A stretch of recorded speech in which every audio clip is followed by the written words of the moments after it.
Bismillah ar-Rahman ar-Rahim. In the name of Allah, the Beneficent, the Most Merciful. I'd like to welcome you, dear viewers, to this segment of our program, Contemporary Issues. And in this segment, we'll continue to look at some advancements in modern science and its implications and the Islamic position with regards to them. In the previous segment, we looked at something of cloning.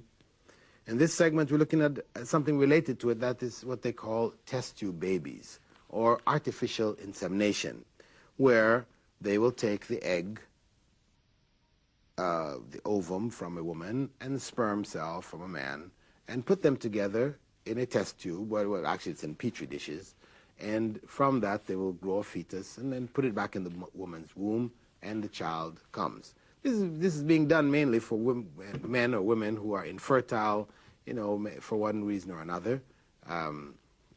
They've been doing this for some years now. Of course, when it was first done, it was like, it was put in the newspaper as, test tube babies. That's what this was called then. And people got the idea that, hey, they were actually, making up kids inside of test tubes and growing them up there, But of course, this is a gross exaggeration of the facts.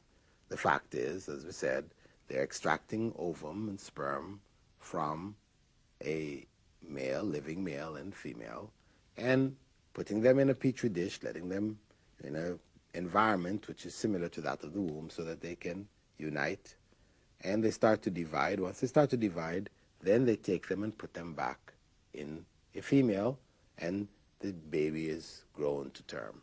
That's the actual process. Now, they've tried to continue that process outside, but they found that the eggs, they will divide and divide for a while, then they go haywire. They cannot sustain that development outside of the womb. So it has to go back in. And in the beginning, they have to start with an ovum and a sperm. They're not taking random chemicals. You go to the chemical shop, you go to, and you buy these chemicals, which are what a sperm is made of. They're definite chemicals. What its components are, it's known. You can buy them. And what an ovum is made of, these chemical components are known. You can buy them. But they're not doing that. They're not taking these chemicals and these chemicals, dropping them into a test tube, stirring them all around, and then all of a sudden you're getting a baby. No. They're nowhere near that. And they will never achieve it. As Allah said, if the whole of the humankind and the jinn got together to create a fly, something which is so despicable, we kill them all the time, spray them and everything else, they're nasty, the fly. If the whole of humankind got together along with the world of the jinn, call the jinn the aliens, right? Get the whole of the universe together. They could not even create a fly. That is, get those chemicals, mix them all together, and out pops a fly. No way. They can never do it. Why? Because we cannot create life from inanimate matter. See, modern science thinks that life is a product of matter, meaning that once you get these molecules and atoms and DNA, RNA, cell walls, and you got this all together, got all these pieces together, life is a product of that process. They don't look at life as being something external which has been added to it. The reality is that's what it is. It is external. It is not a product of matter.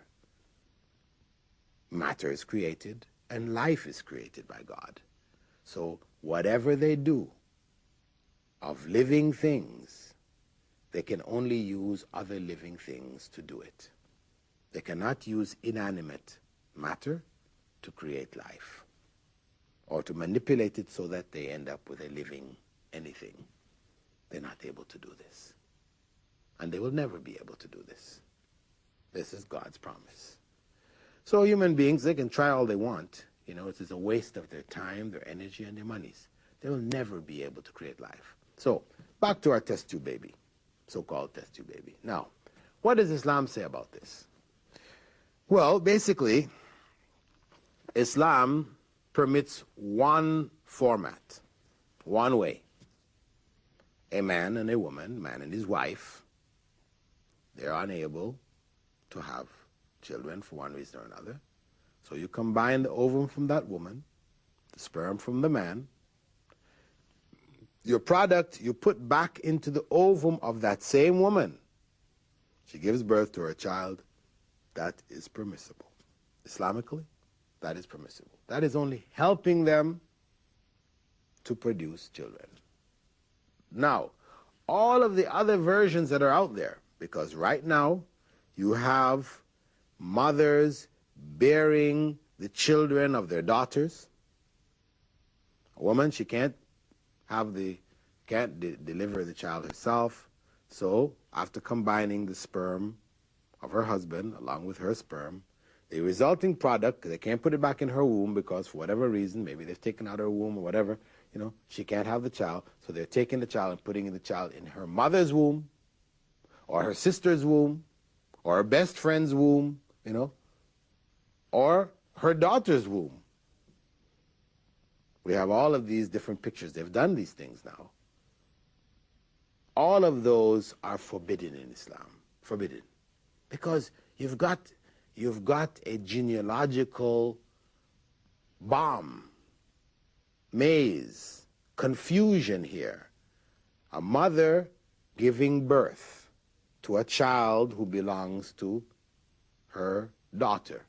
But that child is, in fact, if she mother gives birth, that child is the woman's sister, not her daughter. So you see, you've got all kinds of ethical problems that come here, because the point is that the process, though the child is growing within the womb, separate from the woman in the sense that, as we pointed out, issues of abortion, why we were opposed to it before, separate from the mother, blood not mixing with that of the mothers, but still the child is under the influence. There are influences, in growing within that womb. There are influences that perhaps we don't recognize them now. Later on, 10 years from now or whatever, they will recognize some things that are coming from that mother into that child, which makes that child linked to the mother in a unique way. These things, this whole process now destroys the proper genealogy if we are putting these ovum into other women. Now, there's another format, too, which is also absurd and unacceptable Islamically. And that is the man, for example, the man and his wife. And this is very common today. That's why you have sperm banks and ovum banks, things. A man and his wife. The man, he has a low sperm count. His sperm just cannot fertilize the egg of his wife. So they go to a sperm bank and they get somebody else's sperm. And they fertilize his wife's thing and grows a child. Hey, this child is not the man's child. This is the child whose father now is unknown. This is an illegitimate child. This is, if relative to the woman, some form of adultery, producing an illegitimate child. Similarly, you have the other scene where the woman, for whatever reason, she can't produce ovum.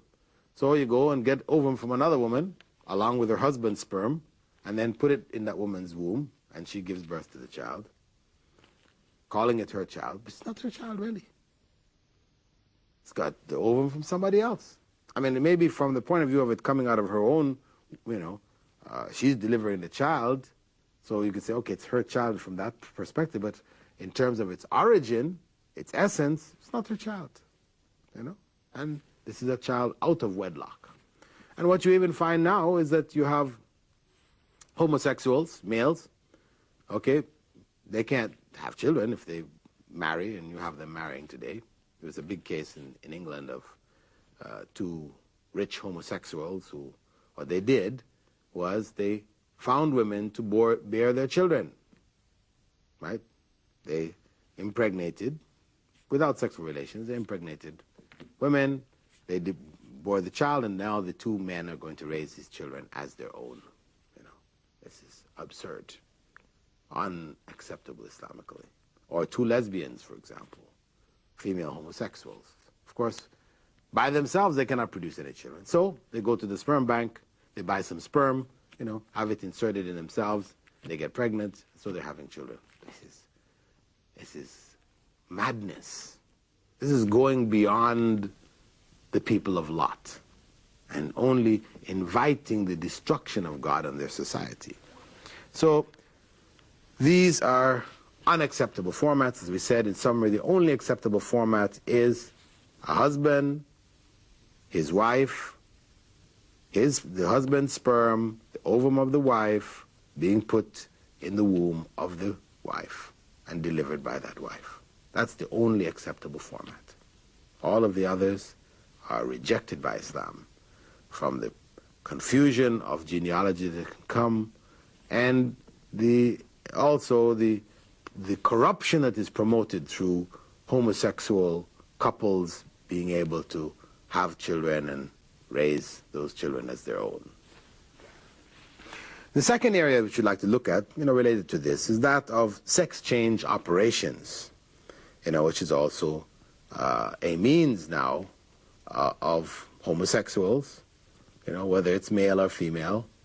They feel, as they like to say, man claims, I'm a woman, trapped in a man's body, or a woman claiming, I'm a man trapped in a woman's body. So medical science change us into what we are not.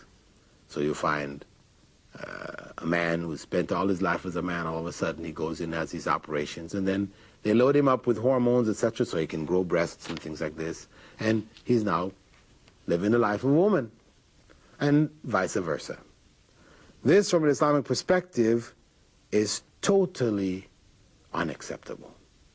No way can we accept this at all. Now, this, in fact, is part of Satan's trickery, as mentioned in the Qur'an, where Allah said, quoted Satan as saying, "Indeed, I will take my share of your servants by leading them astray and filling them with vain desires. And I will instruct them, and they will cut pieces of the ears of cattle, and they will change Allah's creation." This is what people are trying to do today.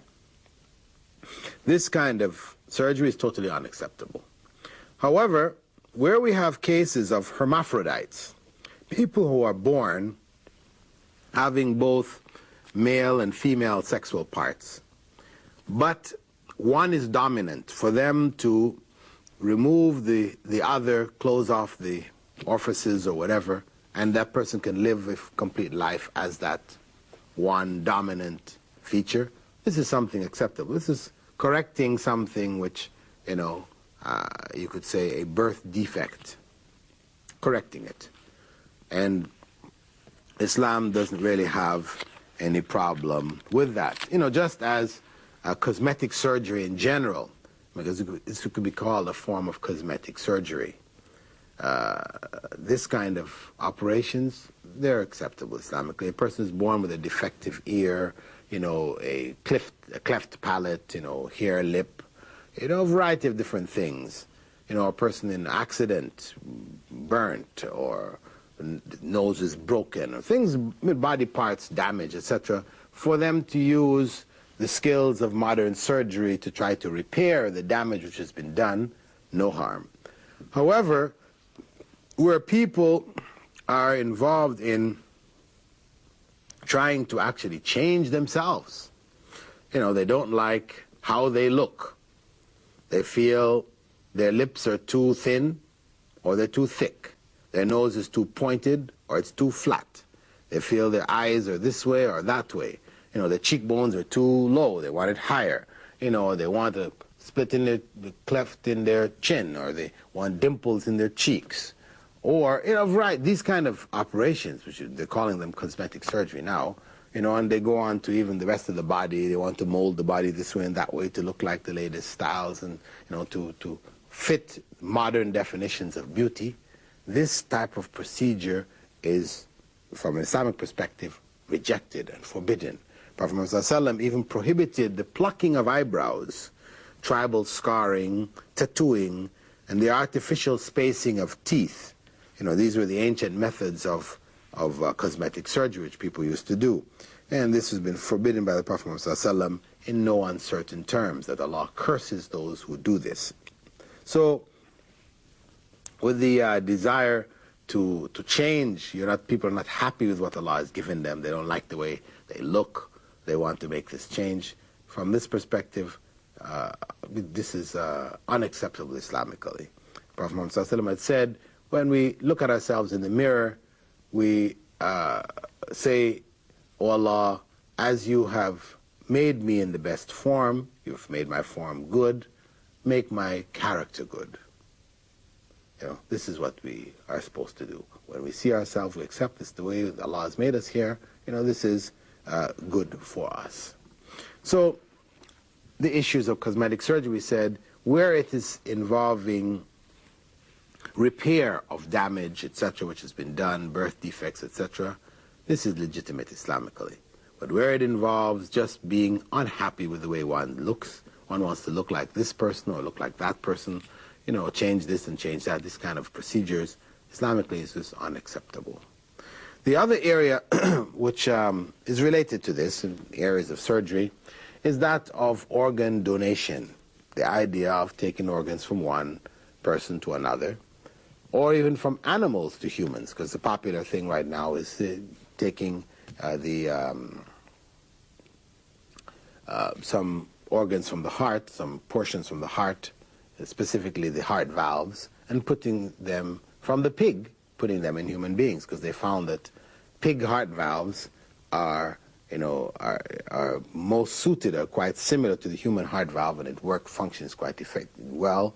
You know, there's less chance of rejection, these type, body rejection, these type of things. And of course, this creates some ethical problems for Muslims, especially because when you consider the pig, you know, we're not allowed to eat it, it's forbidden, we can't buy it and sell it, etc. So how then can we take a piece of it and put it in our heart? Well, from an Islamic perspective, when life is threatened, when life and limb is threatened, then we are permitted to eat the dead, to eat what we cannot normally eat. If we're plane crashes on the desert, we have nothing to eat. I mean, you find a wild pig, you eat it. You know? Or even if, you know, a person who was with you on the plane, they died next to you and you're starving to death, you're allowed to eat a piece of them. But of course, you only eat what is enough to keep yourself alive. Meaning, maybe you cut off a finger or two and you eat them. And it doesn't mean that, you know, because you eat them and they taste good, you didn't think it would taste good, then all of a sudden you're cutting off an arm or a leg and you're starting up to roast it all up and everything. No. You stop with what is absolutely necessary. Just same thing with alcohol. For example, you're starving to death, you know, you can't, nothing to drink, the plane crashed, the only thing that's available you find in the cargo is some alcohol. You drink from it enough to keep you alive. This is a basic principle from Islamic law which makes this permissible. So if we can eat human body parts, if we can eat the pig, drink alcohol in these circumstances, then surely to take organs from the pig to keep ourselves alive, or organs from another dead human being to keep ourselves alive, is permissible. We can't kill a human being to get their organs. No, it's not permissible. But if a person has died already, to take their organs and utilize it to keep another person alive, this is a legitimate process according to Islamic law. With that, dear viewers, I'd like to thank you for looking at these issues along with us. We hope that, you know, these have enlightened you to some degree as to, you know, how Islam functions, quite reasonable, looks at the key issues with regards to these new scientific practices, and takes a position. You know, doesn't stand back to say, well, we just don't know. No.